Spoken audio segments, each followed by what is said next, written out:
Der Webman ist ein mechanischer High-End-Vaporizer, den ich in die Kategorie der Konduktionsvapes einordne. Mechanisch bedeutet, dass er über kein eigenes Heizsystem verfügt und so die Hitze extern durch ein Jetfeuerzeug in das Gerät eingebracht werden muss. In diesem kleinen technischen Meisterwerk vereinen sich Schweizer Präzision und Südtiroler Handwerkskunst zu einem Gerät, welches in Effizienz und Geschmack in der allerobersten Liga mitspielt. In diesem Video hier möchte ich nun den Webman inklusive einiger Zubehörteile einmal ganz genau mit euch unter die Lupe nehmen. Wie immer möchte ich euch zunächst etwas zur Geschichte des Webman erzählen. Zum einen zur Geschichte des Webman selbst, zum anderen aber auch zu meiner persönlichen Geschichte mit diesem Gerät hier. Da mit diesem Webman hier eine Leidenschaft gestartet ist, die am Ende dazu geführt hat, dass ich heute diesen Kanal hier betreibe. Dann betrachten wir dieses Gerät an sich und schauen einmal auf die Abmessungen und auf die verwendeten Materialien. Anschließend reden wir über die Funktionsweise und die Anwendung von solch einem Webman. Und schauen dann auch direkt einmal darauf, wie wir ihn denn reinigen und pflegen. Als nächstes möchte ich dann über die Dampfqualität mit euch reden. Nachfolgend würde ich dann noch einmal gerne mit euch darauf schauen, in welchen verschiedenen Liefersets der Webman erhältlich ist. Dann möchte ich noch unbedingt mit euch über verfügbare Zubehörteile und hier ganz explizit über verschiedene Stems/Mundstücke reden, die zum Gerät verfügbar sind und darüber, welche Vorteile und Nachteile hier mit diesen Teilen einhergehen. Anschließend möchte ich euch in meinem persönlichen Fazit an meinen Erfahrungen teilhaben lassen, die ich über die letzten 10 Jahre mit dem Webman sammeln konnte und noch einmal kurz darüber reden, welchen Typ Vape-Menschen ich dem Webman empfehlen kann. Also, da lohnt sich das Dranbleiben doch heute wieder einmal besonders. Heute wird es sehr lecker und ultra effizient. Webman.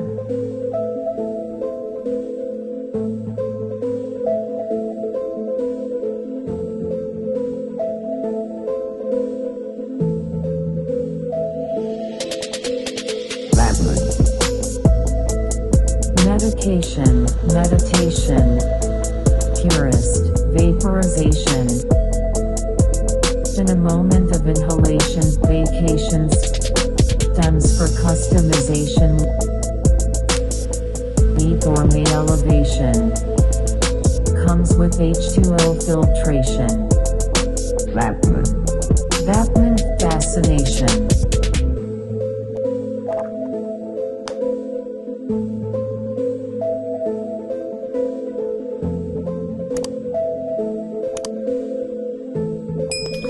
Ja, hallo und herzlich willkommen auf meinem Kanal, liebe Freundinnen und Freunde der Krauting Clouds. Mein Name ist Christoph von Vapors Krautcloud. Ihr Lieben,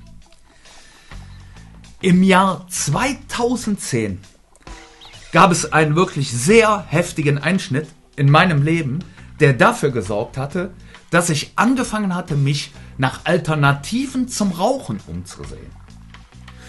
So bin ich dann auf das Dampfen aufmerksam geworden. Zunächst auf die E-Zigarette, um Nikotin zu dampfen und auch ganz schnell dann auf Vaporizer fürs Kraut. Nach einigen wirklich nicht so dollen Erfahrungen mit irgendwelchen Billig-Krimskrams, den ich mir dann in einem holländischen Kaffeegeschäft gekauft hatte, war ich dann auf den Schweizer Entwickler René Bali und seinen Webman hier gestoßen. Hier konnte mich das Konzept an sich damals schon überzeugen. Und so hatte ich dann bei Verdampft nochmal diesen Webman hier geordert. Und mit den ersten Zügen seiner Zeit an diesem Teil wurde mir dann auch sofort klar, dass da was geht und dass Dampf durchaus als Rauchersatz dienen kann. sei es zur kompletten Aufgabe oder auch nur zur Reduktion des Rauchens. Dann kam tatsächlich eine Phase von über 3 Jahren, wo der Webman mein einziger Vaporizer war. Das Teil hier hat tatsächlich bei mir geackert wie nichts Gutes. Und glaubt mir, es ist unvorstellbar, wie viel Kraut durch dieses Teil hier in den letzten 13 Jahren durchgegangen ist. Und selbst als Vaporizer dann in den nachfolgenden Jahren zu einer gesteigerten Leidenschaft bei mir wurden, ja, hat dieser Webman meine persönliche Rotation nie verlassen. Er hat für mich bis heute absolute Alleinstellungsmerkmale in Effizienz und Geschmack. Und so ist der Webman immer das erste Gerät meiner Wahl, wenn ich Kraut in eben diesen Punkten Effekt und Geschmack bewerten soll. Und 13 Jahre nachdem ich meinen ersten Webman bei Verdammt Normal geordert hatte, wurde mir dann dieser nagelneue Webman nebst Zubehör, über das wir gleich reden, von den Lieben der Firma Verdammt Normal in Berlin zu Reviewzwecken zur Verfügung gestellt. Seit meiner ersten Bestellung damals dieses Webmans bin ich selbst Stammkunde in diesem Shop und wurde dort kein einziges Mal enttäuscht. Die Expertise der Mitarbeitenden dort und der Kundenservice sind absolut hervorragend. Und die Produktpalette ist mit Abstand die bestausgewählteste und breiteste in ganz Europa, in meiner Wahrnehmung. Die Menschen, die bei Verdammt Normal arbeiten, leben wahrhaft Vaporizer und dealen nicht nur damit. Und sind so auch wirklich bei allen Fragen mit Fachwissen für euch da. Verdammt Normal ist für mich schlicht und einfach der Vapo-Shop mit Herz Nummer 1. Punkt. Und wenn euch gefällt, was ich hier mache und ihr meinen Kanal hier unterstützen wollt, findet ihr unter diesem Video einen Link, der euch zu einem dicken grünen Button zum meiner Homepage führt.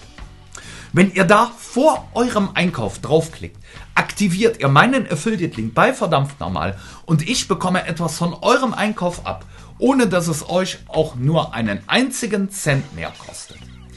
Was da an Kohle eingespielt wird, kommt diesem Kanal hier dann direkt auch wieder zugute. Hier bedanke ich mich wirklich herzlich für euren Support. Danke. Nun aber zurück zum Webman hier und zu seiner Geschichte. Offiziell released wurde der Webman im Jahr 2005. Aber seine Geschichte beginnt schon Ende der 90er Jahre in Biel, in der Schweiz. Die Stadt Biel ist seit jeher ein Teil der Herzkammer der Schweizer Uhrmacherkunst und so liegt Präzision und Perfektion schon in der DNA der Menschen, die dort leben. Einer dieser Bieler Präzislinge ist René Balli. Das ist dieser Herr hier. René Balli hatte neben seinen hohen feinmechanischen Fähigkeiten auch ein gesteigertes Interesse an Kräutermedizin und haderte mit dem Rauchen. Zu dieser Zeit, also Ende der 90er Jahre, steckte die thermische Extraktion von Trockenkräutern noch absolut in den Kinderschuhen. Und nur eine Handvoll Leute in Amsterdam rund um Evert und Eagle Bill befassten sich zu dieser Zeitpunkt mit diesem Verfahren. Falls ihr euch dafür interessiert, verlinke ich euch hier nochmal mein Verdamper-Video, wo ich ganz genau auf diese beiden Pioniere und ihre Leistung eingehe. Wie Evert und Eagle Bill erkannte auch René Balli das große Potenzial des Vaporisierens und verschrieb sich fortan der Entwicklung von Geräten zu diesem Zweck. Zunächst einmal entwickelte der dann ein Tischgerät und einen muskelkraftbetriebenen Vape. Schaut euch mal bitte dieses Teil hier an. Das erzeugt mittels Friktion Wärme. Okay, sieht ein bisschen so aus, als ob der Rasenmäher nicht anspringen will. Aber das System ist doch krass, oder? Und der hat funktioniert. Beide Geräte, das Tischgerät als auch der Friktionsvape, funktionierten zwar, aber René war weder mit der Anwenderfreundlichkeit noch mit der Effizienz zufrieden. Und so machte er sich dann daran, ein weiteres Gerät zu entwickeln. In einem neuen Ansatz zu einem Gerät war dann der erste Webman-Prototyp fertiggestellt, der dann so aussah. Ein Jahr später war dann der zweite Prototyp am Start und dieser sah so aus. 2005 war es dann soweit und der Webman kam in dieser Form hier auf den Markt. Und das ganz Erstaunliche ist, ohne große Werbekampagnen fand der Webman aufgrund seiner Fähigkeiten in Effizienz und Geschmack und Langlebigkeit seinen Weg zu den Vaporizer-Freunden weltweit.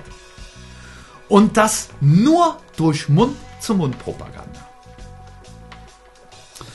Nun müsst ihr euch vorstellen, wurde über die fast letzten 2 Dekaden jeder einzelne Webman hier von René Bali persönlich in seiner Werkstatt gefertigt. Aufgrund seines fortschreitenden Alters begab sich René nun mittels einer Anzeige auf seiner Webseite auf die Suche nach Nachfolgern für sein Geschäft. Diese Anzeige wurde dann von Michael und David gesehen. Beide waren schon langjährige Nutzer und ganz große Fans des Webman und brachten auch noch die handwerklichen Fähigkeiten mit, die es hier braucht. Als dann klar war, dass auch die Chemie zwischen den beiden und René stimmte, übernahmen sie die Firma Webman. Hier ist wichtig zu wissen, dass René Bali immer noch als Mentor im Hintergrund aktiv ist und bei Neuentwicklungen und technischen Fragen mit seinem Know-how auch weiterhin zur Verfügung steht. Seit der Firmenübernahme wird der Webman und neuerdings auch der Lotus in einer überarbeiteten Form von Michael und David in Handarbeit inmitten des UNESCO-Welterbes Dolomiten hergestellt. Da Michael und David sich durch diese wunderschön die umgebende Natur inspiriert fühlen, möchten sie hier auch gerne etwas zurückgeben. So gestalten sie ihr Unternehmen als Zero Waste Company. Und es kommen nur nachhaltige Materialien zum Einsatz. Des Weiteren lassen sie für jede Bestellung, die bei ihnen rausgeht, einen Baum pflanzen. Von dieser Firmenphilosophie kann man meines Erachtens doch nur begeistert sein und wirklich allergrößten Respekt haben. Nun, so viel wieder einmal zur Reihe Papa erzählt Geschichten zur Geschichte der Vapes. Nun lasst uns den Webman an sich aber einmal genau betrachten. Dieser hier, den ich hier habe, ist aus Olivenholz gefertigt. Dieses Holz verfügt über eine wirklich sehr schöne Musterung und es ist sehr weich im Griff. Irgendwie fühlt es sich schon fast samtartig an. Der Webman hat hier unten an der breitesten Stelle einen Durchmesser von 40 mm und gemeinsam mit einem Standardmundstück sowie hier in diesem Fall eine Höhe von 65 mm. Das Gerät an sich besteht dann aus 3 Bauteilen. Da wäre ganz on top zunächst einmal das Mundstück. Mundstücke hier gibt es in einer großen Auswahl in Formen und Materialien. Darauf möchte ich aber gleich in der Rubrik Zubehör genauer eingehen. In meinem Fall hier haben wir es jetzt mit dem Titanium-Mundstück zu tun mit integrierter Airflow Control. Das Mundstück wird dann in diesem aus Holz gefertigten Mittelteil eingesteckt. Wie wir es hier im Querschnittbild sehen können, verfügt dieses Teil im Inneren über eine Längsbohrung und 3 kleine Bohrungen an der Seite, die dann später im Gebrauch für eine Frischluftbeimischung sorgen. Dann sehen wir hier noch, dass ein Querstab eingebracht ist, der später eine akkurate Verbindung mit dem Unterteil bewerkstelligt. Am unteren Ende des Mittelstücks ist ein Edelstahlsieb angebracht. Dieses ist mittels 2 Schrauben an der Seite befestigt und kann so auch zum Reinigen entnommen werden. Unter dem Mittelteil finden wir dann die Basis des Webmans, die denn auch das Herzstück dieses Gerätes darstellt. Diese ist ebenfalls aus Holz gefertigt. Hier oben auf dem Gerät sehen wir dann 2 angeschraubte Federn, wo auch mal wieder der Schweizer Uhrmacher grüßen lässt. Diese beiden Federn greifen in das Querstängchen im Mittelteil und sorgen so für eine absolut tadellose Verbindung dieser beiden Bauteile. In meinem Falle hier haben wir es mit dem Wattmann in der Classic-Ausführung zu tun. Bei diesem Classic-Modell finden wir hier im Inneren des Gerätes eine Isolierschicht aus einem Material namens Mica. Mica ist ein natürliches, gesundheitlich absolut unbedenkliches Mineral, welches auch in anderen technischen Bereichen zur Hitzedämmung eingesetzt wird. Im Falle des Webman verhindert es ein Ankokeln des Holzes und sorgt für so eine bessere Wärmeisolierung des Außenringes hier. Für die absoluten Puristen unter euch oder für diejenigen unter euch, die nach dem günstigsten Weg suchen, gibt es den Webman auch in einer Pure Edition ohne diesen Mica-Schutz. Dann bildet sich dann auf dem Holz mit der Zeit eine leichte Verkohlungsschicht, die dann auch für eine Wärmeisolierung sorgt. In puncto Funktion und Effizienz hat diese Mica-Isolierung also keinen großen Impact.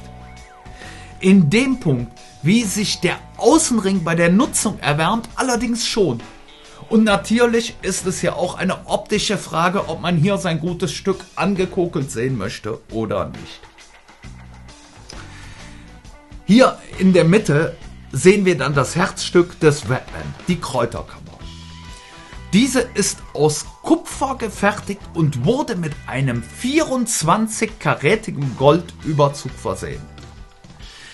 Im Inneren dieser Kammer sehen wir dann 3 Bohrungen, wodurch die Luft hier ins Dampfgut einströmen kann.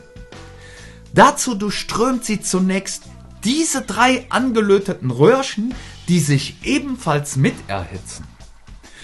Durch diese Vorheizung der Luft wird ein leichter Konvektionseffekt in den Vaporisierungsprozess hier mit eingebracht. Die Kräuterkammer kann maximal bis zu 0,5 Gramm Trockenkraut aufnehmen. Hier ist aber das Erstaunliche, dass der Webman auch mit Mengen von nur 0,05 Gramm verwendet werden kann und selbst bei diesen kleinsten Mengen noch Geschmack und Effekt aus den Kräutern holt. Wenn ihr solche Kleinstmengen in den Webman für euch nutzen wollt, empfiehlt es sich wohl, die kleinen Kräuterteile hier auf dieses Konzentratsieb in der Mitte der Kammer zu platzieren. Hier ist dann aber mehr als nur erstaunlich, wie der Webman mit solchen kleinen Mengen performen kann. Glaubt mir, ihr werdet baff sein. So, und wo wir den Webman und seinen Aufbau nun einmal genau betrachtet haben, lasst uns doch einmal schauen, wie wir das gute Stück denn nur nützen. Dazu brauchen wir ein Jetfeuerzeug.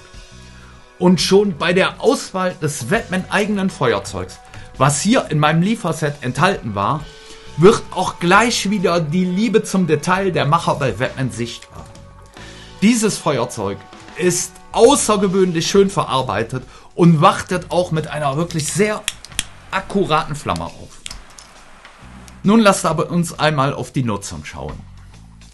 Zunächst einmal nehmen wir das obere Teil des Webmans mit einer 90 Grad Drehung gegen den Uhrzeigersinn von der Basis ab.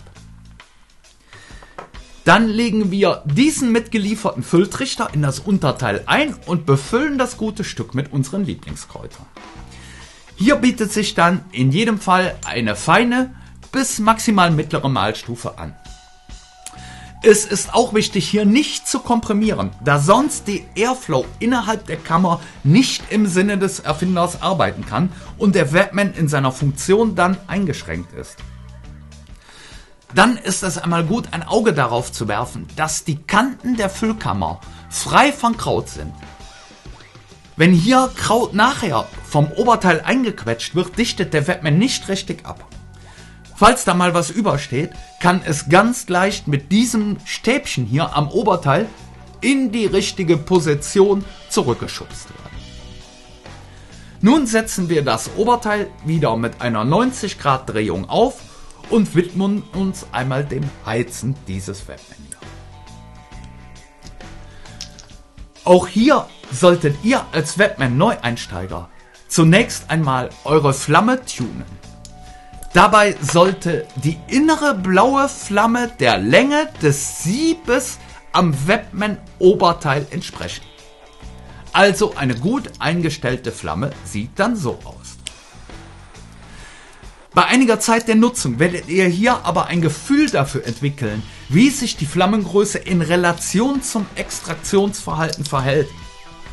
Da entwickelt man halt mit der Zeit ganz eigene Vorlieben. So beziehen sich die Heizangaben, die ich euch hier zur Orientierung gebe, auch auf diese Flammenlänge. Aber macht euch da jetzt um Gottes Willen nicht zu viele Gedanken.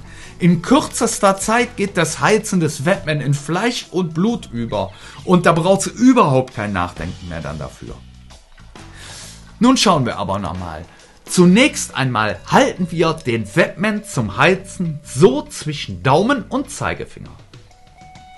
Dann richten wir die Spitze der inneren Flamme direkt auf die Spitze der Kräuterkammer und erhitzen für circa 3 Sekunden. Bei einem Kaltstart empfehle ich nun, eine 3-sekündige Pause zu machen, um der Hitze ein Kriechen innerhalb der Kammer zu ermöglichen. Dann heize ich hier gerne noch einmal 3 Sekunden hinterher. Und nun könnt ihr dann mal einen ersten Zug nehmen und schauen, wie es euch mit der Temperatur passt. Falls ihr gerne mehr Dampf hättet, könnt ihr dann nochmal eine Sekunde nachheizen. Ihr werdet hier ganz schnell merken, wo eure Lieblingstemperatur liegt und wie ihr dahin kommt.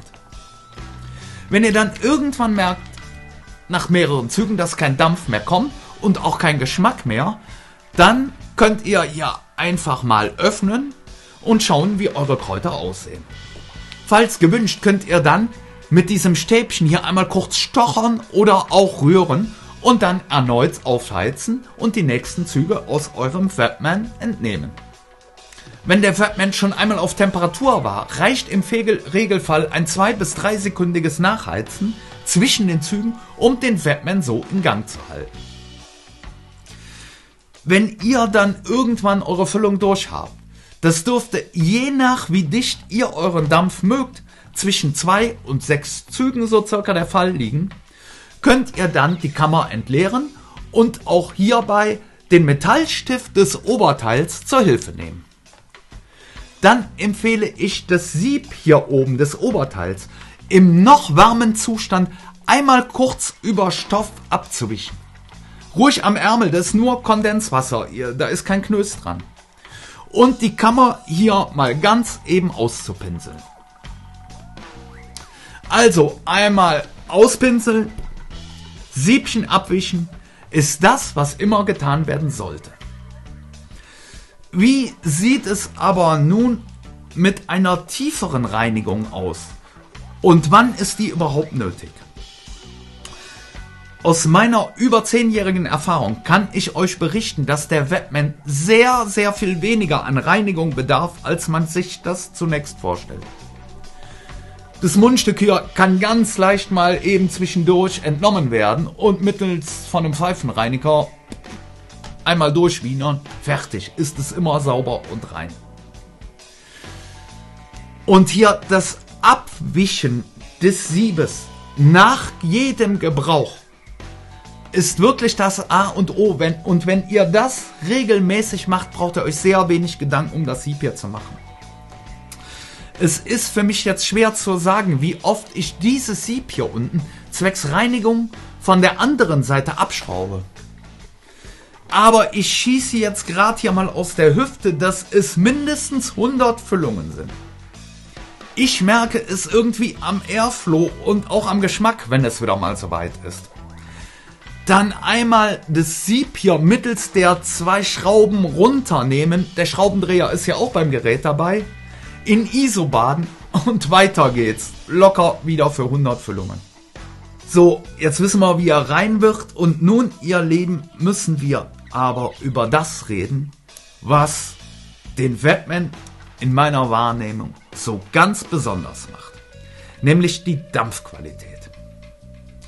Wie eben schon mal einmal erwähnt, nehme ich den Webman grundsätzlich zur Hand, wenn ich Kraut in Qualität und Geschmack bewerten muss.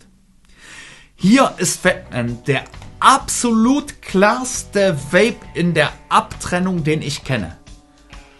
Zum einen im Bereich der Terpene. Hier stehen die Terpene quasi ganz transparent und separiert in der Wahrnehmung nebeneinander und bilden nicht einen gesamtterpenen Geschmacksklumpen. Wisst ihr, was ich meine? Und wer meinen Kanal hier emsig verfolgt, dem wird jetzt womöglich auffallen, dass ich das in meinem letzten Review zum Lotus schon einmal gesagt habe. Hier liegt der Webman aber nochmal einen Ticken weiter vorn. Was denn hier aber absolut erstaunlich ist, dass wir es hier beim Webman mit einem Konduktionsvape zu tun haben, der sich geschmacklich dann wie ein Top-Notch-Konvektionsvape verhält. Damit ist für mich der Webman der ungekrönte König unter den Konduktionsvapes. Mit ein wenig Übung ist es durchaus möglich, die Kammer so auf Temperatur zu bringen, dass man dem Webman auch dicke und dichte Wolken entziehen kann.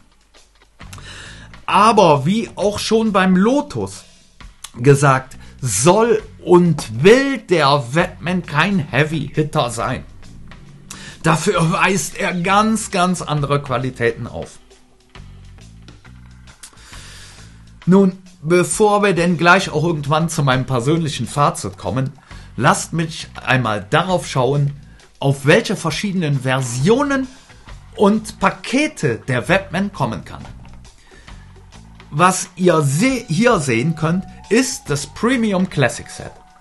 Dieses kommt dann mit diesem wunderschönen Holzkästchen, einem Feuerzeug, einem Konzentratsieb, einem Schraubendreher und einem Vorratsgläschen. Das ist dann quasi die Premium-Vollausstattung des Webman.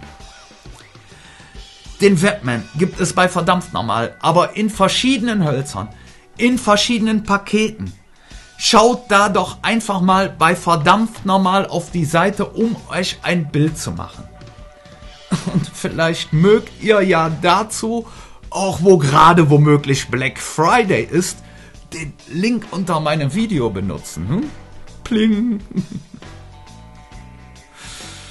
Nun müssen wir aber unbedingt noch über verschiedenes Zubehör reden, das ich hier für den Webman mit am Start habe und das für den ein oder anderen unter euch wirklich interessant sein könnte.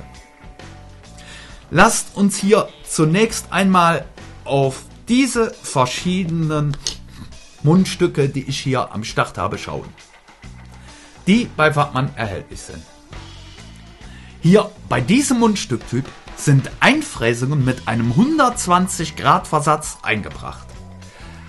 Diese ermöglichen euch durch das Drehen des Mundstücks im Oberteil des Vapes die Menge der beigemischten Frischluft nahtlos zu regulieren.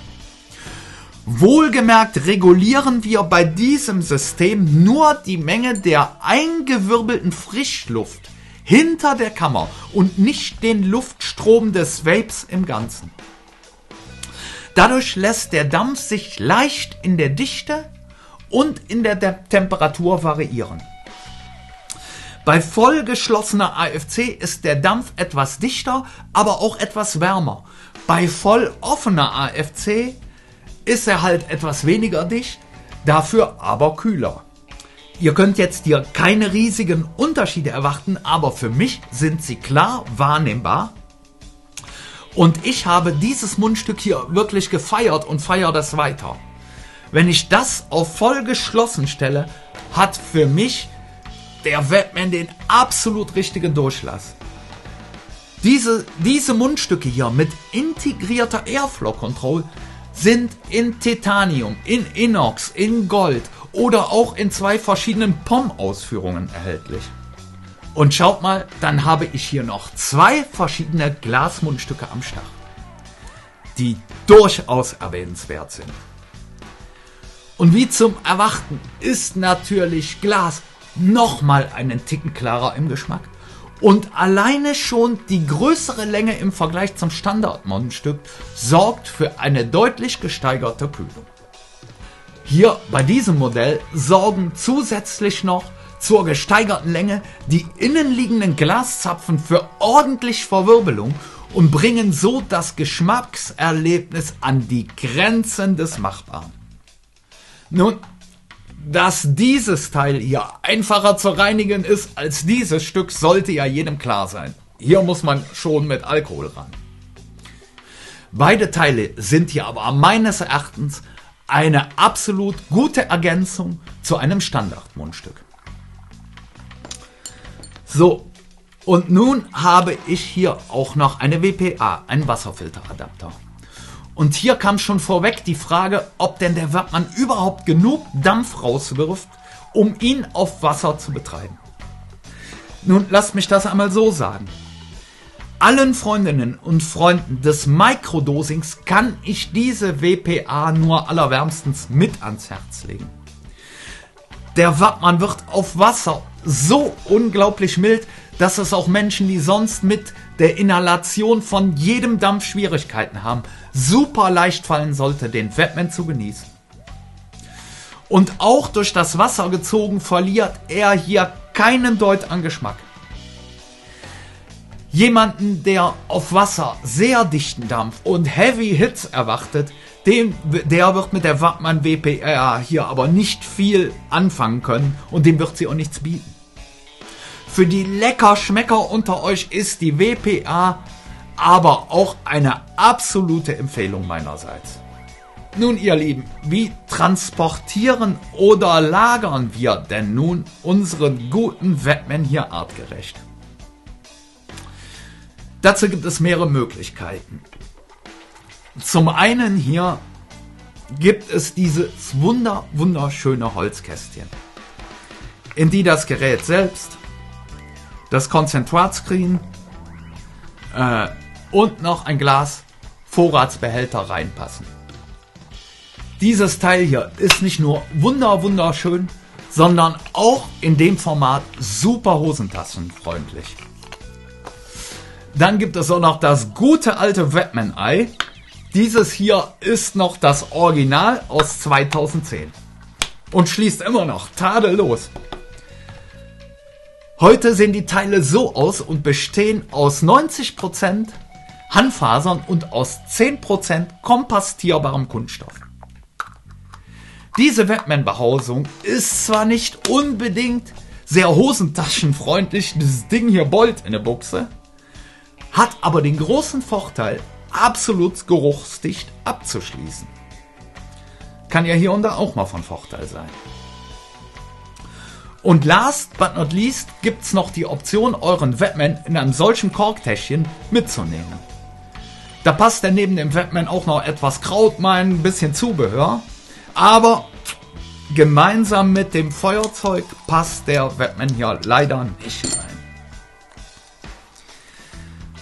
So, und mit all diesen Dingen ist der Wattmann schon beim Kauf mit Hinblick auf eure Vape-Vorlieben und auch mit Hinblick auf die Kosten personalisierbar. Ihr Lieben, mein Fazit. Der Wattmann hat seinerzeit mein Leben komplett auf den Kopf gestellt und ist meines Erachtens viel zu wenig bekannt. Hier bin ich mir sicher, dass er das Potenzial hat, das Leben auch von anderen Menschen komplett auf den Kopf zu stellen. Ich weiß, dass viele von euch mechanischen Vaporizern gegenüber sehr skeptisch gegenüber eingestellt sind und auch eine größere Abneigung gegen das Rumhantieren mit einer Jetflamme herrscht. Aber hier kann ich nur appellieren, diese Bedenken über Bord zu werfen und dem Webman eine Chance zu geben. Ihr werdet hier mit einer Dampfqualität belohnt, die ihr, wenn überhaupt, nur bei extrem teuren elektronischen Vapes findet. In puncto Geschmacksklarheit spielt der Webman locker in der Liga Verdamper, Herborizer, Lotus mit. Das ist sehr erstaunlich, da der Webman im Gegensatz zu den anderen gerade genannten Geräten ein Konduktionsvaporizer ist. Damit ist er für mich eindeutig der mit weitem Abstand bestschmeckendste Konduktionsvape überhaupt. Als nächstes muss ich dann die Effizienz des Webmans herausheben. Der Webman ist für mich mit weitem Abstand der effizienteste Vaporizer, den es überhaupt am Markt gibt. Punkt. Es ist unglaublich, was dieses kleine Teil aus kleinen und Kleinstmengen an Effekt rausholt. Wenn du mal nichts mehr in der Hütte hast und du findest dich in dieser Situation wieder, bei dem würdelosen Rumkriechen auf dem Teppich, bei dem du dann noch 3 Krümelchen Kraut findest, dann ab mit denen in den Webman. Der holt mit Sicherheit das meiste daraus. Dann ist der Webman natürlich ein absoluter Ritual-Vape, wobei man sich genau wie beim Lotus hier Zeit für den Vape, für den Moment nimmt. Damit gehört er natürlich nicht zur Gattung der Vapes, die man mal eben nebenher konsumiert. Wer solche kleinen Rituale nicht mag, der ist bei den Geräten der Firma Webman nicht gut aufgehoben. Genau wie beim Lotus solltet ihr auch beim Webman wissen, dass ihr hier ein Gerät fürs ganze Leben anschafft. Dieser Webman hier ist der existierende Beweis.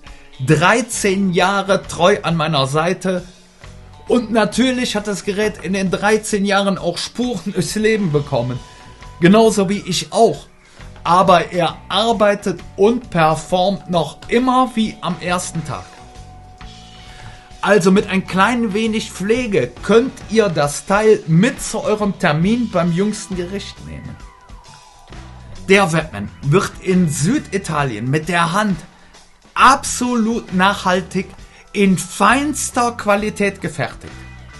Von 2 jungen Herren, die eine Unternehmensphilosophie im Schilde führen, die man wirklich nur begrüßen kann. Und wie schon im Lotus Review gesagt, kann ich auch hier nur noch einmal wiederholen, dass ich der felsenfesten Überzeugung bin, dass die Welt ein besserer Ort wäre, würden alle Unternehmer so ticken wie diese Jungs hier. Dafür einfach ganz dicken Respekt aus der Krautcloud. Ihr merkt schon, dass mich mit diesem Teil hier echte Liebe verbindet. Das ist so. Aber wem würde ich nun so einen Webman hier empfehlen? An allererster Stelle allen Feinschmeckern unter euch. Leckerer, und damit meine ich in diesem Fall klarere Aufteilung im Terpenspektrum, könnt ihr bei keinem anderen Vape finden. Der Webman an sich ist hier schon top-notch und mit den im Zubehör erhältlichen Stems hier lässt sich das Ganze auch nochmal persönlich feintunen und zur absoluten Perfektion treiben. Also wer auf High-End-Geschmack steht, sollte für meine Begriffe unbedingt den Webman am Start haben. Dann möchte ich den Webman allen Leuten unbedingt ans Herz legen, die auch mal gerne kleinere Mengen verkonsumieren. Und damit meine ich nicht nur Menschen, die sich ausschließlich dem Microdosing verschrieben haben. Die Effizienz ist wirklich sagenhaft. Ihr werdet hier staunen, wie weit man doch mit wenig kommt. Und wenn ihr absolute Microdosing-Freaks seid, solltet ihr das Teil sowieso unbedingt am Start haben. Wie eben benannt, könnt ihr mit Hilfe des Konzentratpads selbst Mengen von 0,05 Gramm effizient extrahieren. Das könnt ihr so mit keinem anderen Vape der Welt. Dann möchte ich dieses Gerät auch noch allen unter euch ans Herz legen, die ein Faible für wunderschöne handgemachte Dinge haben.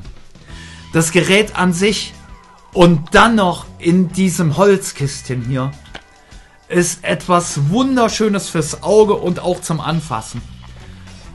Und ich kann nur sagen, dass ich mich jedes Mal, wenn ich dieses Kästchen hier öffne, wirklich sehr an diesem Anblick erfreue. Mein Schatz. Und wenn ihr jetzt am Black Friday oder an jedem anderen Tag auch Interesse an so einem Webman oder an einem anderen Vaporizer habt, würde ich mich riesig freuen, wenn ihr vor eurem Einkauf an mich denkt und dann über den Link in meiner Videobeschreibung und dann über den dicken grünen Button auf meiner Homepage bestellt. Solltet ihr euch nun auch weiterhin für spannende Videos rund um die thermische Extraktion von Trockenkräutern interessieren, schaut doch einfach mal auf meinem YouTube-Kanal oder auf meiner Homepage vorbei. Dort gibt es auch viele weitere spannende Videos zum Thema. Auf meiner Homepage können auch alle meine 18+ Videos unter einfacher Altersabfrage angeschaut werden. Ihr Lieben, ich habe es versucht zu verdecken, aber wie ihr es gemerkt habt, und es kamen ja lange keine Videos, ich bin ja immer gesundheitlich angeschlagen. Und ich wollte aber jetzt unbedingt dieses Video noch raushauen, dass ihr nicht denkt, ich bin gar nicht mehr auf dem Planeten hier. Ich muss jetzt einen Haufen cutten, weil Konzentration ist nicht so doll. So begebe ich mich jetzt ans Schneiden und bedanke mich bei euch denn wieder mal ganz herzlich fürs Zuschauen. Ich wünsche euch alles Liebe und allzeit genug Kraut für eure Clouds. Ciao. The sun will shine on Vapors crowd clouds. The sun will shine. Vaping crowd clouds, smart vape designs, healthy bath in modern times. Make you feel fine. The sun will shine.